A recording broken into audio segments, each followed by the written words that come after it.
Marisa Norcross. And I'm Dave Freund, and this is The Next Page. Marisa, how are you? I'm great. How are you? I'm terrific. Ooh. I actually saw, and wait till you hear why.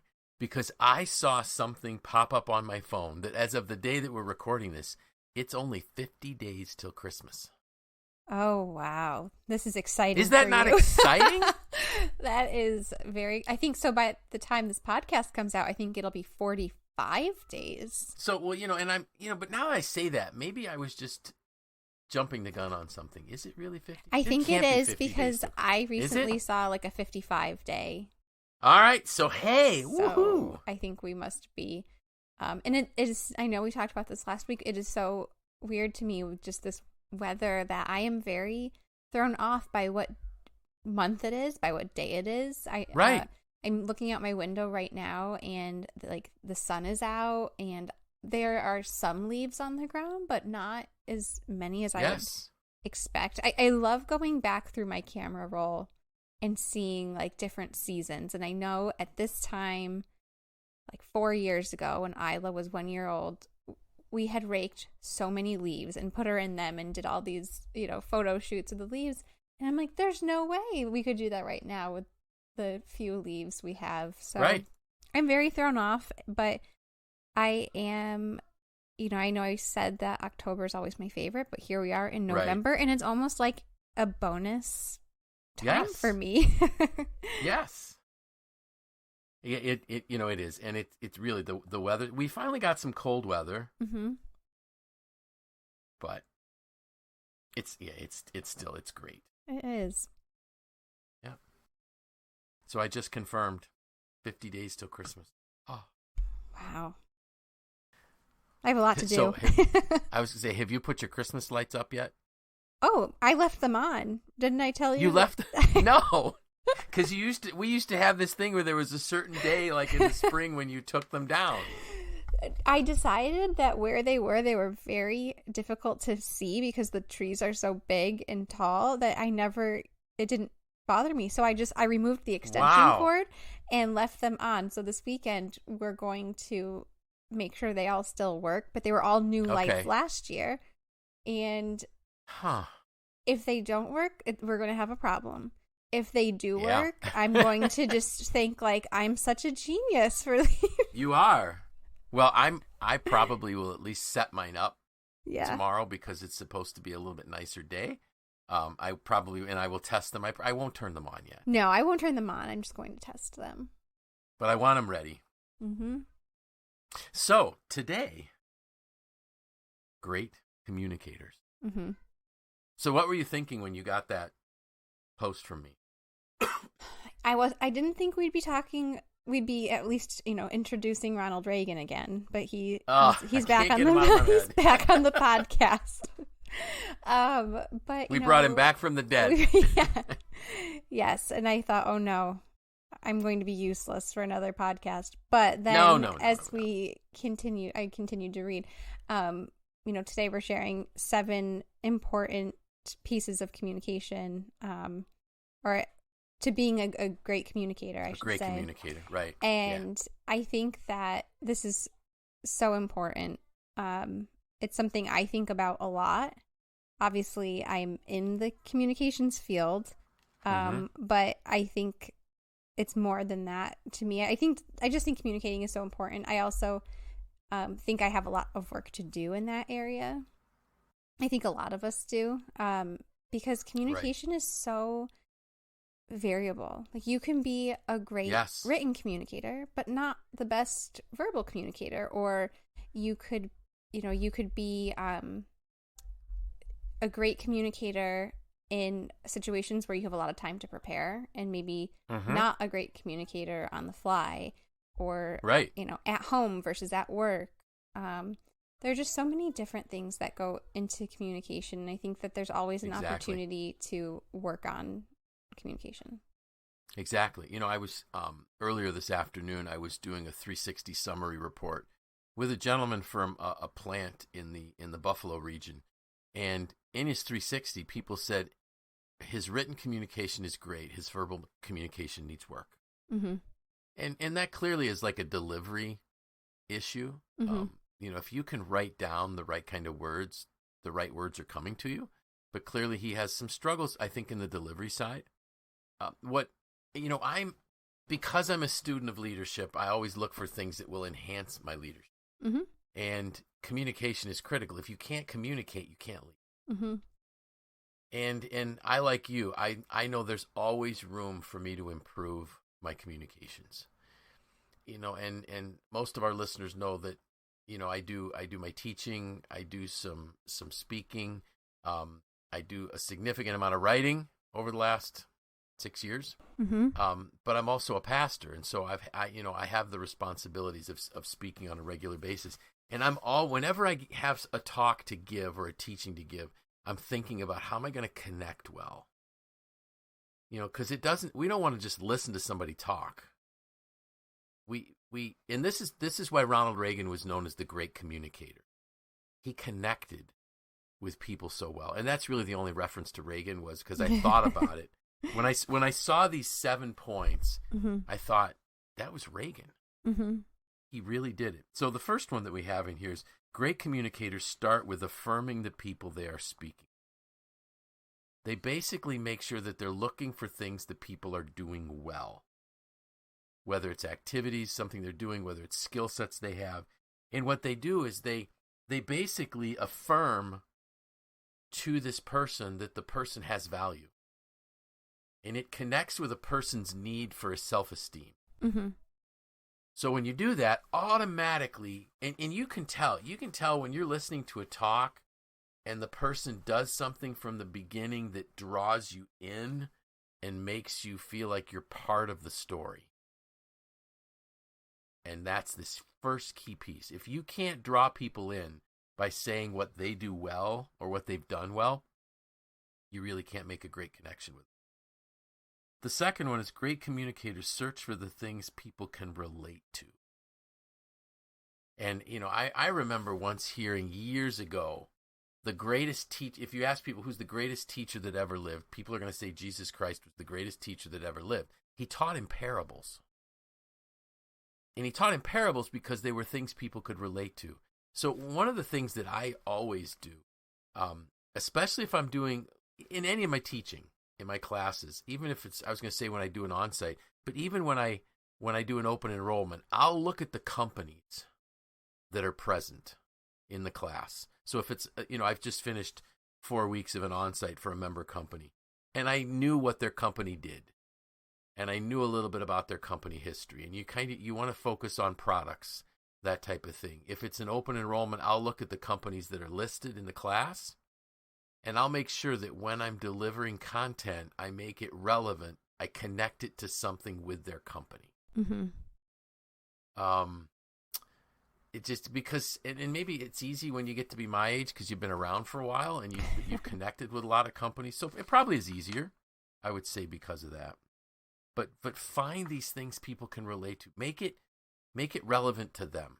Whether it's a yogurt plant in New Berlin, which would be Chobani, or an injection molding plant in Auburn, like Courier Plastics. You just make it relevant for them. Great communicators take the time to enlarge people's view of the vision. So if great leaders, you cannot over communicate vision because vision leaks, and I've said that multiple times on the podcast. Mm-hmm. You have to continually revisit the vision. What's the vision? Why is the vision? And what great leaders do, or great communicators do, is they know how to expand the vision. They describe where they believe the organization needs to go, or what the dream is, or what the purpose is. And what the reason why you do that is that your team, your people will enhance the vision, and they will take your thoughts to a place that maybe you hadn't even thought as they build on the statements that you've had for the vision that you want to share with them. And then the next one, and this is something that, and I put here, great communicators do something that is tragically missing today. They use inclusive language. They draw people together. And if you think about, all of our listeners should just jump on YouTube and look at some headline and, find some headlines and listen to people that are speaking. If you just take the last election, which would be, by the time this comes out, it'll be a couple weeks old, and see how many times people are speaking inclusively or divisively. Mm-hmm. Most everything you hear is division-based. That's our problem. That's why Ronald Reagan could win 49 out of 50 states. He won 525 electoral votes compared to Walter Mondale's 13. Flat out, it was because Reagan was inclusive, and he connected to things that everybody could connect with. He talked about things that everybody could connect with. And maybe the lesson, I guess we are going back to Reagan, even more than I thought. So his 9 years, I think it was, of hosting General Electric's Sunday evening weekly movie, mm-hmm. he visited every single GE plant in the country and spoke to 250,000 employees, so he knew exactly what the American people were thinking. And if you want to be a leader and you're not spending enough time with your people to know what you need to know about them, their hopes, their dreams, their beliefs, their past, their future, you can't speak. Because inclusive means I connect to all of these people. And it's what's really neat is when you've been in a room, and all of us have, if you think about it, you've been in a room where people spoke inclusively. It's just such a good place to be. Mm-hmm. And people are drawn to inclusive leaders. Great communicators offer encouragement and hope. Now, it's ironic that Napoleon was the guy that said we need to be great leaders are dealers in hope. And this isn't positivity. This is, and I think I talked about this back when we were going through our leading in times of crisis, that positivity would be sheltering in place can be fun. Mm-hmm. Well, only for a few weeks or a few days, right? And then all of a sudden we're like, no, I want to get outside. But hope is saying, is helping people understand, based on what we've been through and what we're able to accomplish, there will be a better day coming. So that's the encouragement and hope. Great communicators understand the need for anchoring their message with things from the past. Since the future's unknown, we anchor from things in the past. That's why when we did Leading in Time Through Challenging Times, I talked about, what are the things you've been through? That's anchoring in the past. It could be family heritage. It could be company heritage. How many companies? We've got quite a few member companies that are over 100 years old. We do. And that's exciting. And mm-hmm. And SelfLock just turned 100. I think it was last year. Maybe a year and a half ago. And I remember one of the great moments for me when I was president of SelfLock was Carrier Corporation had just decided they were going to leave town. Most of their manufacturing was going to leave town. And they were a large supplier of ours. And I was, rightfully so, I was concerned. Man, what are we going to do? And Gene Kestner, who was an anchor or reporter for Channel 9 News, came to visit us. My guess is Carrier gave them a list of suppliers. And she interviewed me, and she was sitting in my office. It was a horrible old office. That plant was awful. Thankfully, we were able to upgrade quite a bit. But sitting in this old office, and after the cameras had finished rolling, and the cameraman was putting his equipment away, she looked at me and she goes, "Dave, you guys are going to be fine." I said, "Gene, how do you know that?" She said, "Look what you've been through. Mm-hmm. You were founded in 1920. You went through the Great Depression. In the 20s, even before the crash, the company went through a bankruptcy." She said, you've had all these employees that have gone off to war. I saw the plaque where you honored the people that had served in the military during World War II. He said, you've been through all, the Korean conflict, the Vietnam conflict, and she said, this is just another season or something like that, mm-hmm. that you're going to go through. She anchored me in the past so that I would have some courage. Lastly, great communicators always have a call to action. And this is what a lot of communicators miss. There's a lot of, and maybe this is why, like if somebody would say to me, you're a motivational speaker, I would not take that as a compliment. Because a motivational speaker makes you feel good, but after they're gone, you don't know why. Mm-hmm. A motivational teacher is someone that teaches you, that makes you feel good and teaches you why, things you can do to continually feel better and move forward, and gives you this path of action, this call to action that you could take. So that I think is key. If and the best leaders know how to do that. They know how to immobilize, or they know how to mobilize, not immobilize. They know how to mobilize the troops, so to speak. Get their people active in doing something, getting people to go out. And I'm thinking of one of our member companies that encourages their employees and actually gives them time off to go work in the community.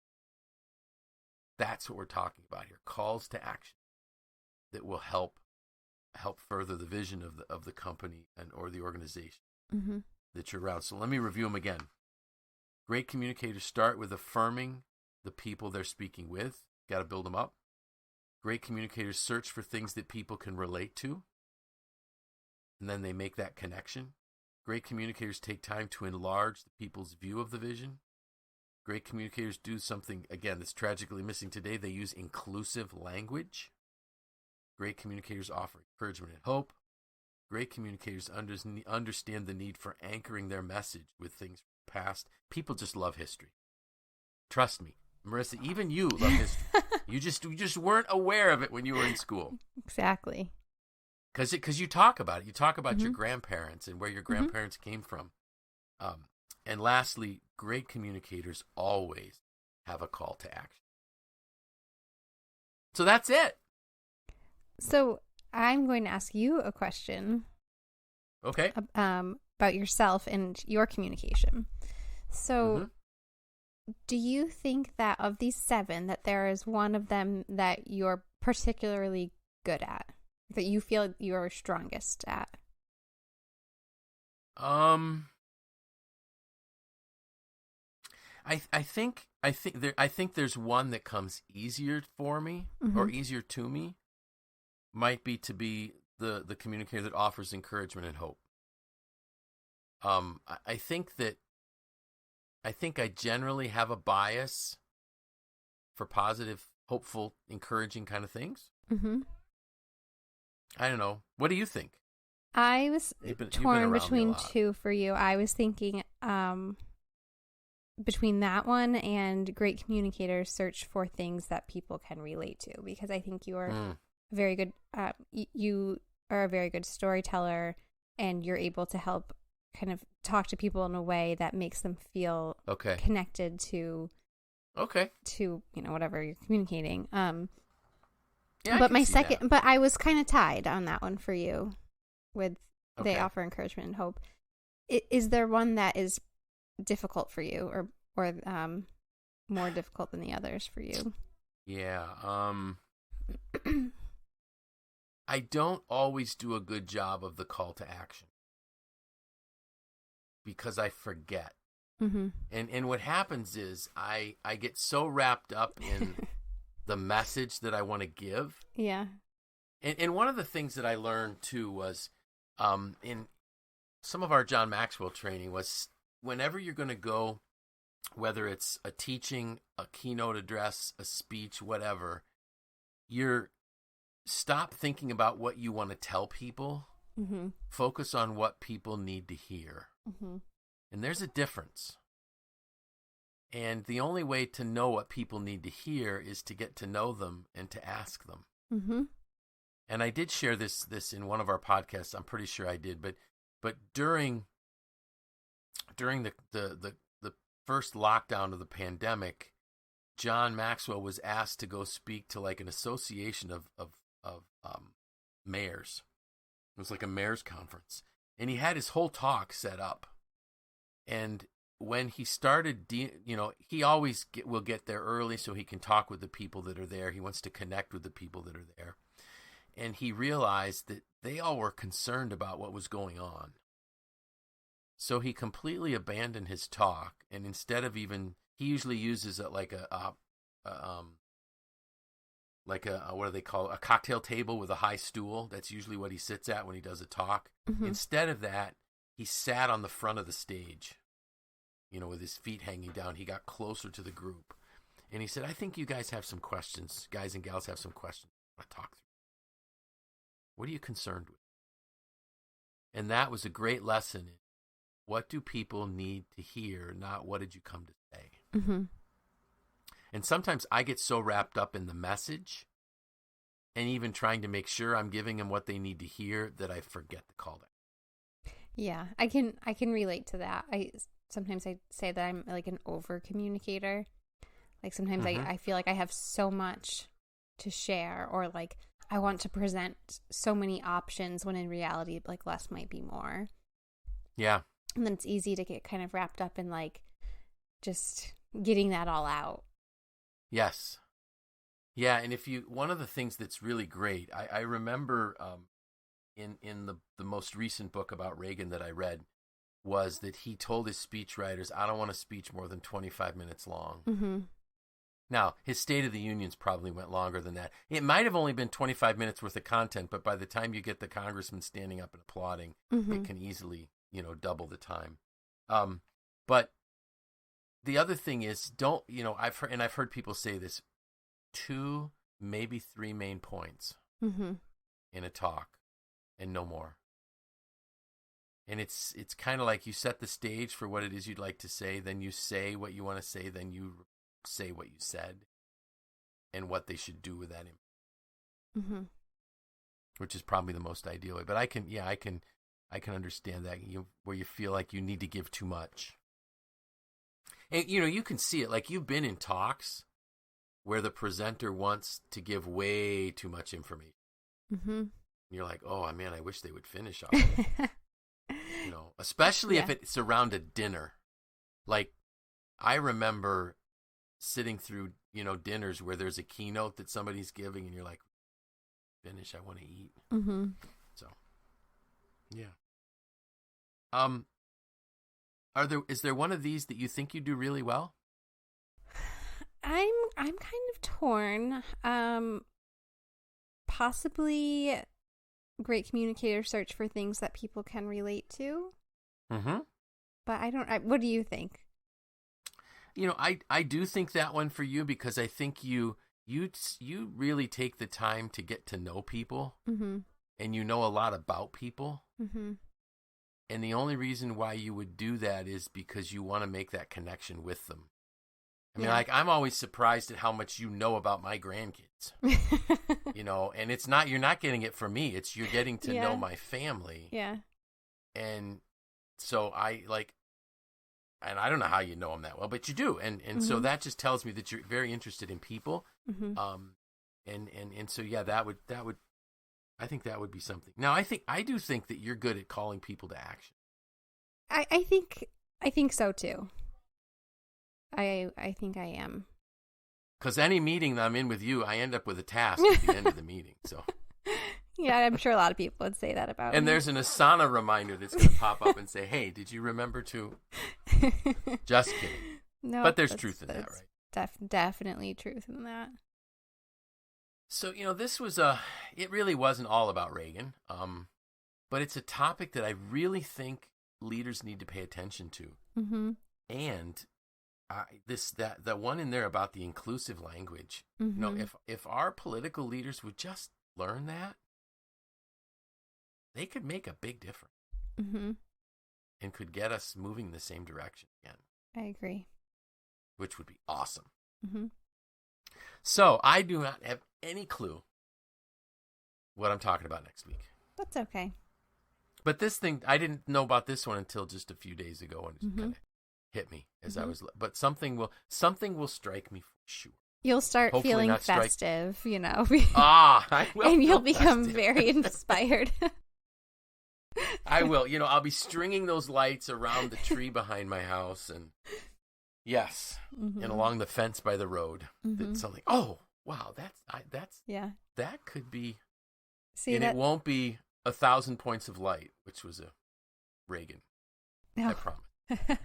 Yeah, I don't know if I can handle that. No more. I think we're gonna let him rest for a while. Anything exciting coming up? No, not really. Just working through our fall list. Awesome. And I can't believe that winter will be here soon enough. So yeah, it will. We're getting outside still, which is so nice, so important for me. And yep, great. Yeah, super. Well, until then, till next week, whenever then is, I'm Dave Freund. I'm Marisa Norcross. And this was The Next Day. Not the next day, the next page. Wow. This is The Next Page.